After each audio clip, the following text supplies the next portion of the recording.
కాబట్టి విశేషంగా అంటే ఇంకా వారాహికి ప్రత్యేకంగా మనం నవరాత్రిలో ఒక చిన్న చిత్రపటం ఉంచుకోవచ్చు, ఇంట్లో ఫోటో పెట్టుకోవచ్చు, ఏం ప్రాబ్లం. మరి నిత్యం పూజ చేయాలా, ఫోటో పెట్టుకుని దండం పెట్టుకుంటే సరిపోతుంది. నిత్యం పూజ ఆలయానికి వెళ్ళలేని వాళ్ళ పరిస్థితి ఎట్లా?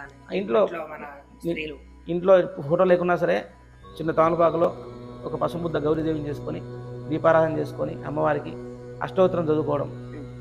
అంటే నాకు వాళ్ళ అన్ని కోరికలు తీర్చా, ఇంకా వాళ్ళ సంకల్పం ఏది ఉంటే అది మనసులో చెప్పుకోవాలి.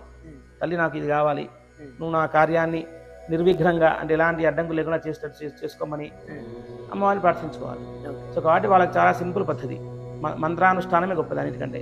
ఏం చేసినా కూడా ఒక దేవతను తలుచుకొని ఏమీ చేయకుండా చక్కగా నుదుట తిలకమో భస్మో కుంకుమ ధరించి ఒక చోట కూర్చొని తూర్పుముఖంగా అమ్మవారి నామాన్ని స్మరణ చేసినా దేవత తృప్తి పడతారు.